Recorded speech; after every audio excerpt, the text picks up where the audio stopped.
We are gonna have so much fun.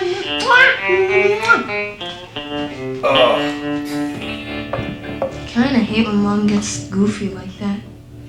Yeah, it's parents' job to embarrass you. We do it on purpose.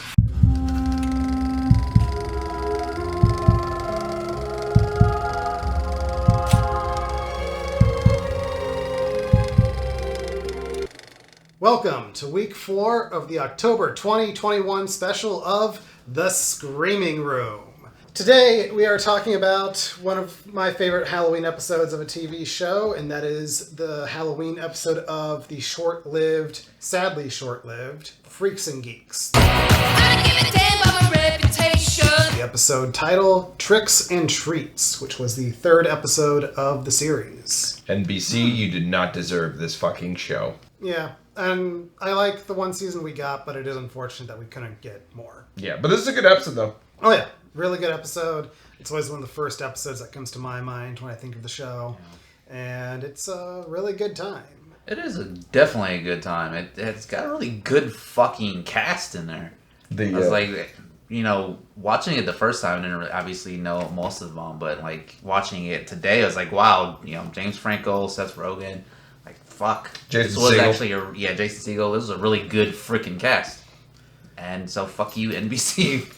Freaks and Geeks takes place in 1980, and it mostly follows the Weir family, specifically Lindsay Weir and Sam Weir. Lindsay is, I think, a junior in high school, and Sam is a freshman, and it kind of follows their two groups of friends throughout the season. With obviously the younger brother being the Geeks and then the older sister being the Freaks. Yes. And so this episode starts the day before Halloween, and there are kind of 3 plot lines going along, one for each kid and then one subplot for the parents, specifically the mother. Every year, Lindsay and her mother pass out candy to the kids in the neighborhood. Lindsay, you're still gonna hand out candy with me, aren't you? Remember how much fun we had last year looking at all the little kids in their costumes? Yeah, Mom, I told you I was going to. Good. This year, Lindsay wants to hang out with her new friends, and also Sam is dealing with the fact that he's now in high school, which I guess is too old for trick-or-treating, and so there's sort of that battle between growing up and staying a kid happening in this episode. And also, this is kind of the year where parents were becoming more concerned about their kids' Halloween candy. Mm-hmm. So it's like the razor blade and the apple thing starts going around, and there's like this rumor that hippies are putting, what was it, heroin or PCP in the candy bars? Or heroin. Like that? It was heroin and yeah, because shit. They don't want Reagan getting into office. So they want to turn all the kids into addicts. Oh my god. Yeah, but this year there's a bunch of evil hippies who don't want Reagan to be president. So to disrupt the election, they're going to inject the candy with heroin to turn kids into addicts. That's not true. Meanwhile, Sam is dealing with the fact that he's in high school now, and everybody thinks high school age is too old to go trick-or-treating. You're not going trick-or-treating? Mom, I'm in 9th grade. I know, but you went out last year. Yeah, well, last year I was in junior high. Yeah, but Sam... Honey, the boy's 14. He can miss a night of walking around the neighborhood begging like a tramp. Kids, anyway. Thanks, Dad. Hey. And that, of course, goes a certain way later on. And so those are kind of our 3 subplots. The mother is looking forward to handing out homemade cookies for Halloween with her daughter. Lindsay doesn't know how to tell her mom that she wants to hang out with her friends, and Sam wants to go trick-or-treating one more time before he's too old. In Sam's class, the teacher is basically belittling the kids for the books that they chose to write their reports on. Yeah, which one of them was fucking Star Wars? The novelization of Star Wars. If that bitch has a problem with it, she could go straight to fucking hell! And another one was Yes, I Can, the biography of Sammy Davis Jr. Which I don't know what the fuck the problem is with that one either. Embarrassing. That's the only word I can think of to describe these books you've chosen to do your reports on. Al Jaffe's snappy answers to stupid questions. The novelization of Star Wars. Yes, I can. There is nothing wrong with that, Autobiography madam. of Sammy Davis Jr. Crime and Punishment is a good example of the kind of book you should be reading now. But yes, she thinks the kids need to be reading Crime and Punishment, which have any of us actually read that in high school? No. That was one of like the choices to read. We had like a bunch of choices. I read this synopsis of it and I'm like, no, this sounds painfully boring. You had choices? Yeah. Oh, it was a reading assignment in junior year. I chose Something Wicked This Way Comes. Whitman is such a jerk.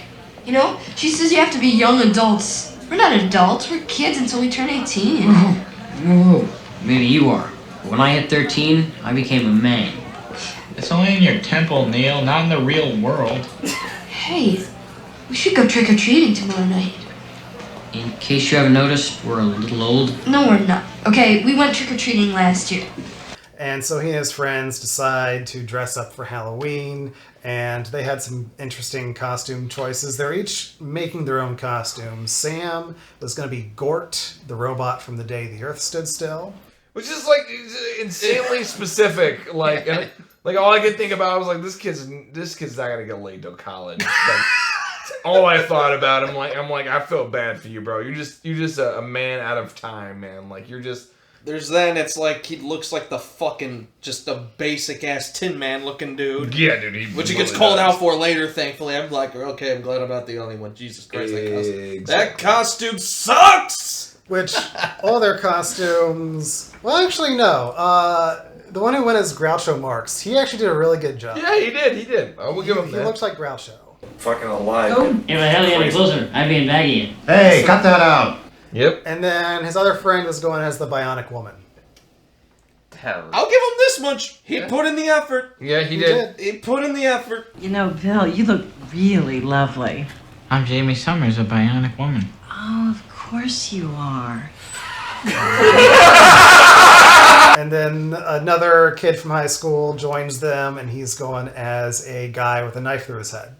He nailed it. Simple, yeah. What the hell are you supposed to be? The hell are you supposed to be? Guy with a knife through his head. Oh, well, mission accomplished. So meanwhile, the mother is getting ready for Halloween. She's got decorations all over the house. She's baking cookies. And Lindsay still hasn't had the courage to tell her mom, hey, I want to go hang out with my friends instead tonight. And so she kind of does not a cool thing. I'm gonna go hang out with my friends a little bit, okay? I'll be back. Hey, wait, Lindsay. Mom, I'll be back. Wait! Come on, Lindsay, let's go. All the build up and all like the setup was actually pretty cool because first of all, they really build up the thing with the mom. Like the mom is like insanely excited, which just fucking like breaks my heart. And it also too is that Lindsay's like totally down to go and be with her mom and everything else. And it's kind of this organic shift that she starts hanging out with her friends, and her friends, Jason Segel, really wants to go out with her because he has a major crush on her, which is something that happens the entire show. And then what really sends her over the hedge is seeing the good girl making out with her Latin boyfriend, I guess.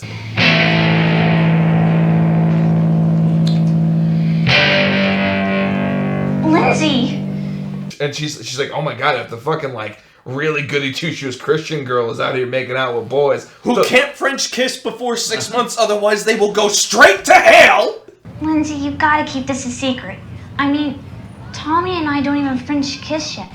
Tommy says that if you do before you've been going out for 6 months, you go to hell. Why didn't you tell me? You don't want to make you feel bad. So there's so much build up, and she finally says, well, if fucking, crazy goody two-shoes Christian girl can fucking go out and mess around with a boyfriend, there's no reason why I can't go out. So she tells her friends she's gonna go out, and of course she gets there, and her mom has the whole house decorated. She's baking cookies, and she's ready to go, and she has a costume for her, which we find out later on in the episode.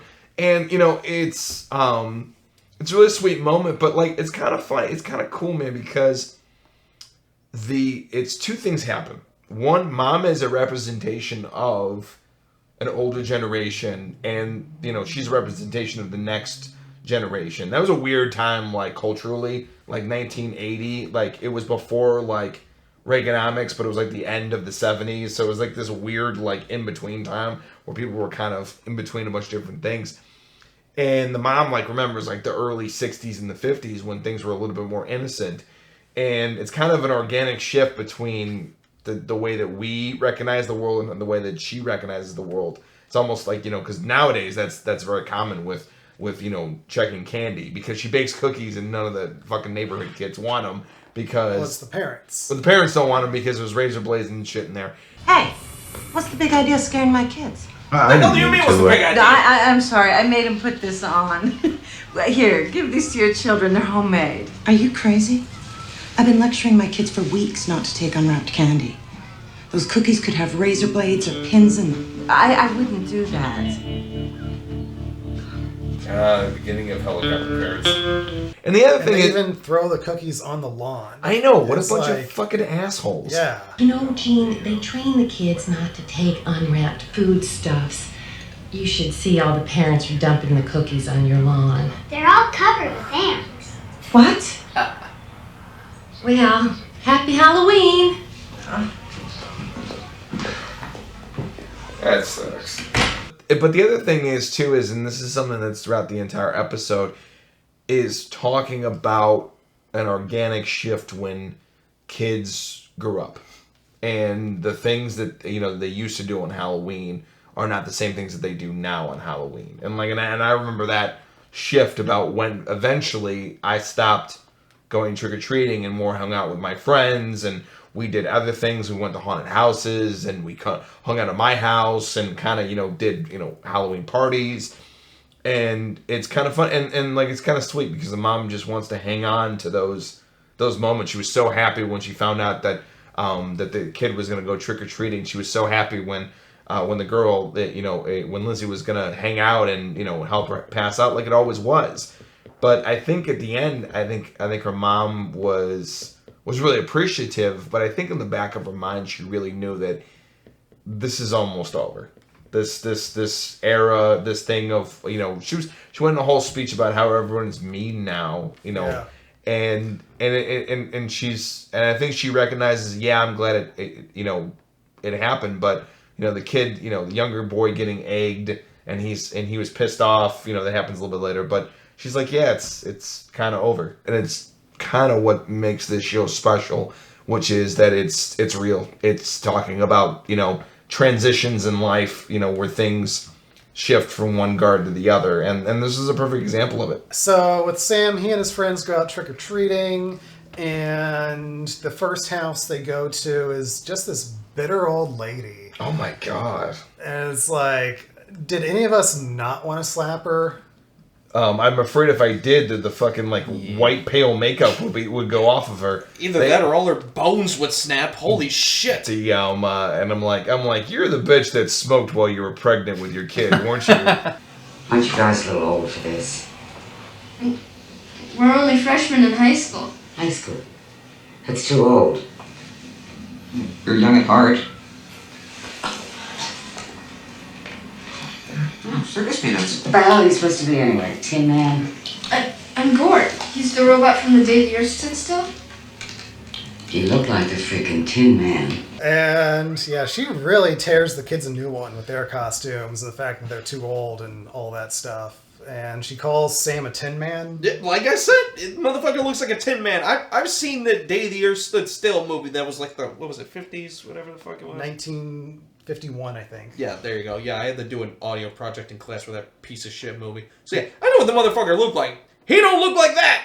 You know what's something funny though? Like, it could have been so simple to fix. Like, literally so simple. All he had to do was finish the, you know, the actual mask, and then maybe put, like, some red tinfoil or red plastic on the inside of it, so it's an actual little visor, and then that's it. That would have fixed it.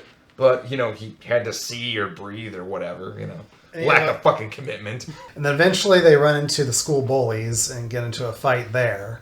It isn't the Geek Patrol. Oh, no. Oh my god.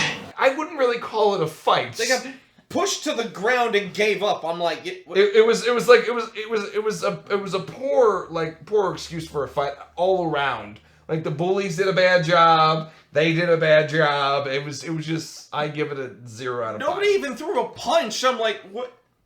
Is this a tickle fight or what am I looking at here? It was like one level away from a tickle fight. It was bad. Shut your mouth, you little girl. Not a little girl, I'm a bionic woman. Yo,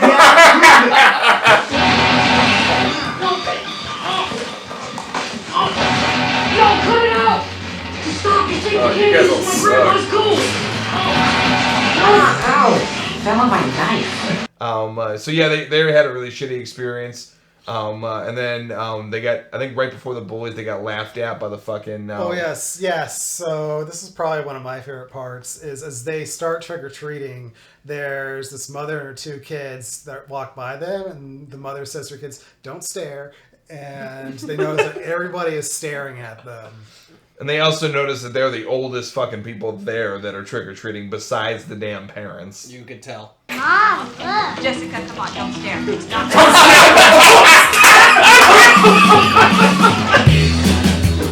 Why is everybody staring at me? It was bad. And then, yeah, they got laughed at by the fucking, like, soda girls or whatever that... The hot dog on stick girls. The hot dog on stick girls that run the fucking haunted house.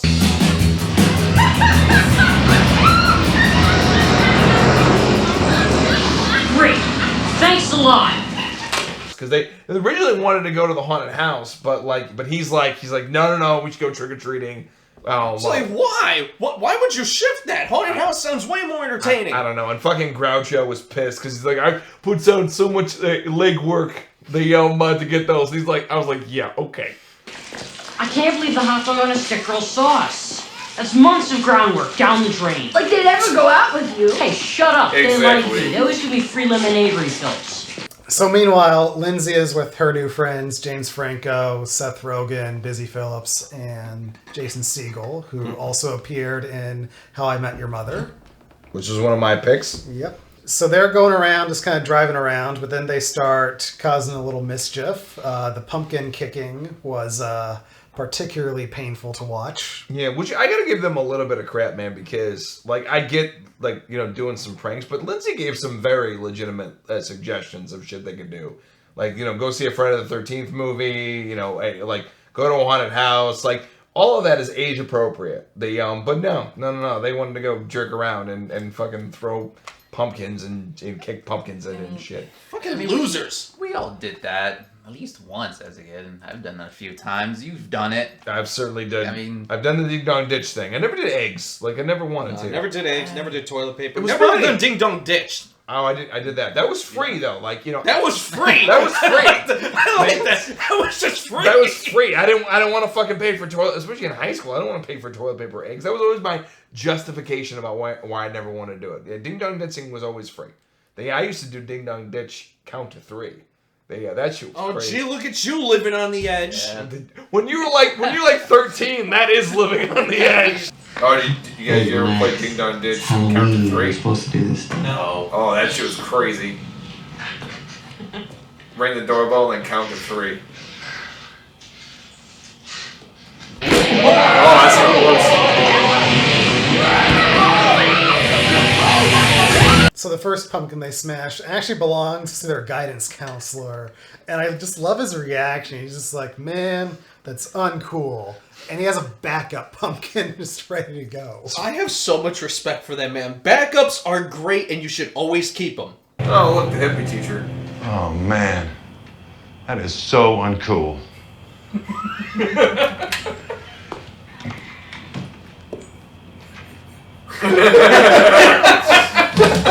And then it's Lindsay's turn to smash a pumpkin, and this was painful. Dude, it was amateur hour, man. Okay, like, you know, amateur hour is an understatement for this one. Like, Jesus, kick the puck, just poof. It just who gets stuck in it. After like the 4th kick, it took her 4 kicks and she got her foot stuck, and I'm like, what are you doing? Oh, dude, you wait for night, bro, before you do this shit. Run! What are you doing? Run! Run! What the fuck? You got stuck on your shoe, stupid. Take the fucking. Oh my god! Oh, this is painful, man. Oh shit! Come on, Lindsay! Take the whole thing with you. There you go. Thank you. God. Jesus. Like, I mean, like, honestly, what would have been an easier prank in this particular regard would literally just be take the pumpkin into the car and then throw it out of the car like a block later. Like, that's an easier prank. And then they graduate to knocking over mailboxes with a baseball bat. And that one went pretty straightforward. Yeah, that one was good. Yeah.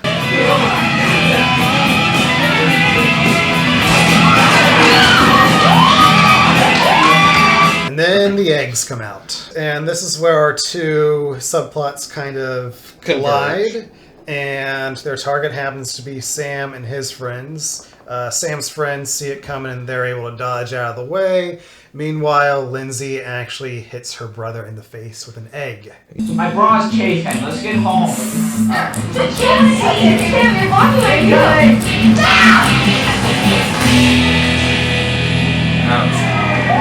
That sucked, man. It sucked. The honestly, man, Lindsay should have just got out of the fucking car. The like she should have just left, got out of the car.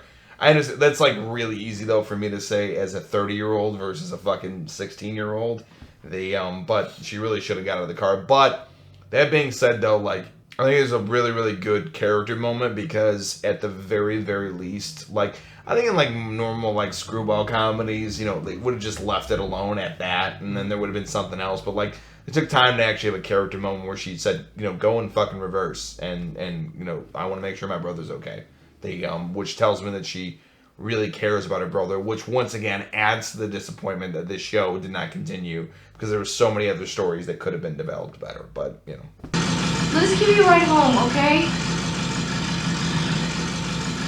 Kid, it's not your sister's fault. She didn't even know it was you. Look, she's really, really upset, kid. I swear to God. It's true, Sam. I swear to God. Sam! Sam! go after him. Hey, is it just me or did he seem upset? But of course, he doesn't go with her. He walks home, and when he gets home, his parents see what he looks like. And I love his mom's reaction when she's like, "Who did this to you?" And he's like, "Freaks." Like, circus freaks? Like, oh, the 80s. Who the hell did this to you, Sam? Some freaks. Freaks? Like circus freaks? Gene, I don't think Yeah, we're the real Carney's ladies got 'em. running around throwing eggs at kids. He means hippies. You know who these freaks were? Just a bunch of dirt bags. Oh, honey, my little baby. Wait. I'm not a baby.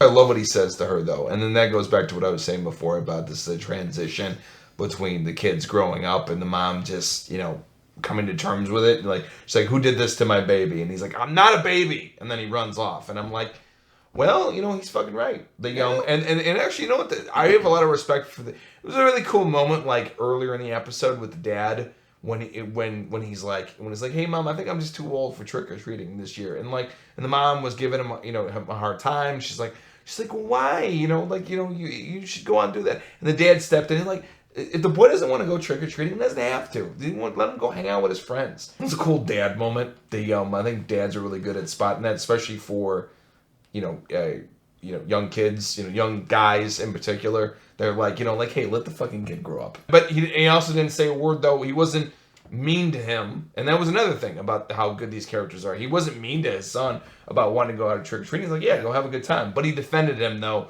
when he didn't want to, even though mom was doing that, because I think the dad figured out, like, yeah, the kid's growing up. He's in high school now. Like, you know, he's not. And he actually went on a whole tirade about he, like, that was okay. He gave him a little bit of crap by bringing up a whole story about a creepy guy that went out to, like, what? How old was the guy? 20. He was trick-or-treating well into his 20s, and now he lives with his 90-year-old mother and is the laughing stock of the town. There was this kid in my neighborhood when I was growing up, Scott Byron. Now, he kept on trick-or-treating until he's well into his 20s. You know where he's living now? At home, with his 90-year-old mother. He's the laughing stock of the community. Never took a wife either. I don't think there's anything wrong with acting like a messed kid that up, bro. every once It's in the a other way while. around. No wife I ever know took Lindsay him. and I. Sam doesn't rat out his sister, but he does make it pretty clear with his word choice that he's not too happy with her. And he even says to her later that night, "Nobody thinks you're cool, you know." Yeah, and she says, "Yeah, I know. They you don't have to tell me." I'm really sorry, you know that, don't you?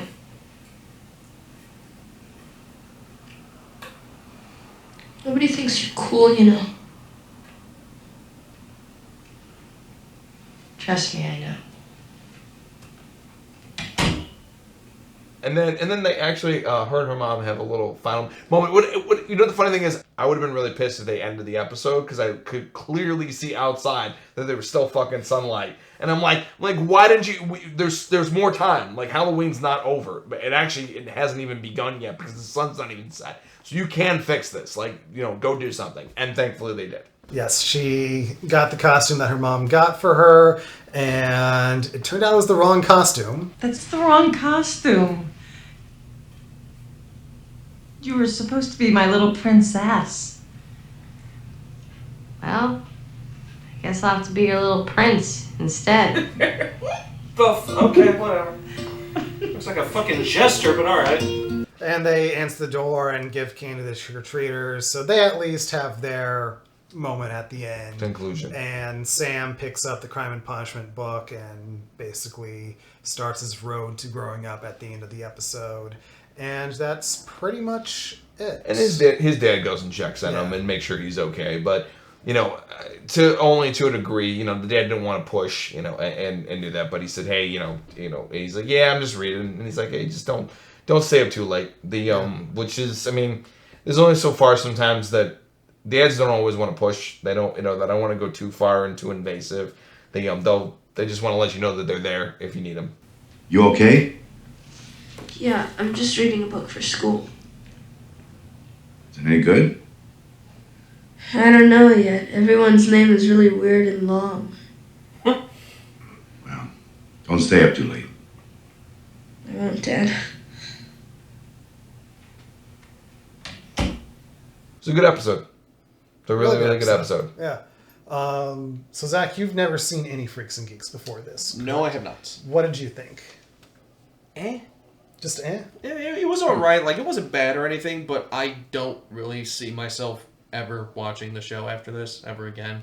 And I was just like, this is the most depressing Halloween I've ever seen. Well, people like you are the reason that show got canceled. You're not wrong.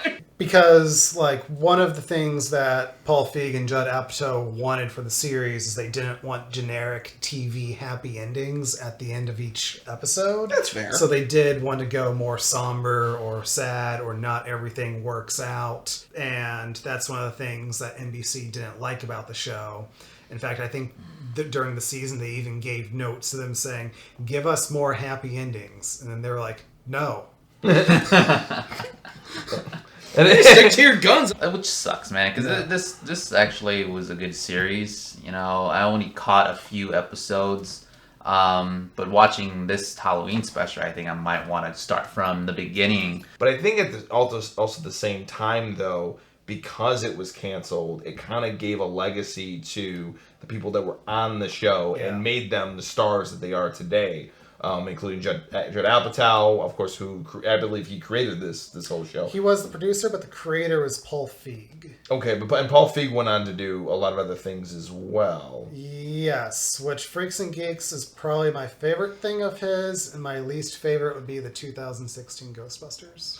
Ooh, okay. They but obviously Judd Apatow went on to do amazing things, and then obviously Jason Segel, Seth Rogen, James Franco. Of course, there's something to be said. I think Jason Segel actually talked about this show, quite a few times, and he's like, "Yeah, man, like it's kind of a funny thing because we all wanted to continue the show, but he's like, I've almost kind of got a legacy of everyone telling me, yeah, you guys got screwed, and then here's a bunch of like other opportunities for you to do." I think there came like a tag with it being like, you guys were so good, you guys deserved an opportunity, so let me open the door for other opportunities for you. And I think that led to a lot of really good things. The and then the soundtrack's fucking awesome in this show. Yeah. And then and it's awesome in this episode too. Overall, definitely check this episode out. I mean, it had everything, relatable characters.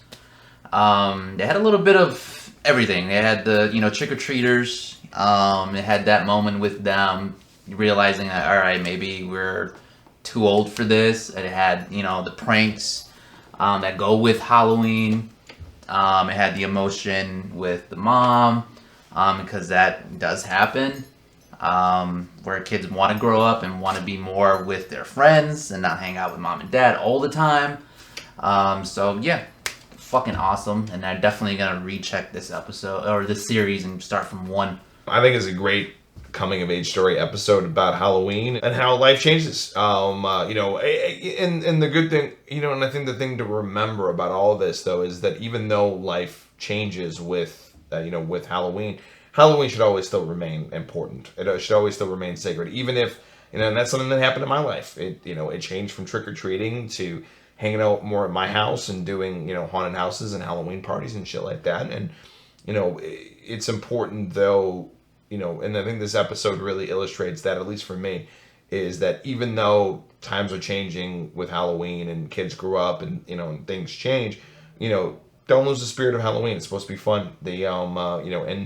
And also too is, and that's something important to the, to the mom is, don't lose the spirit. Realize your kids are growing up, and the kids also have to realize that the relationships they have with their families on Halloween are important just the same. So, as long as the spirit of Halloween is still alive, it's all good. I really like this episode.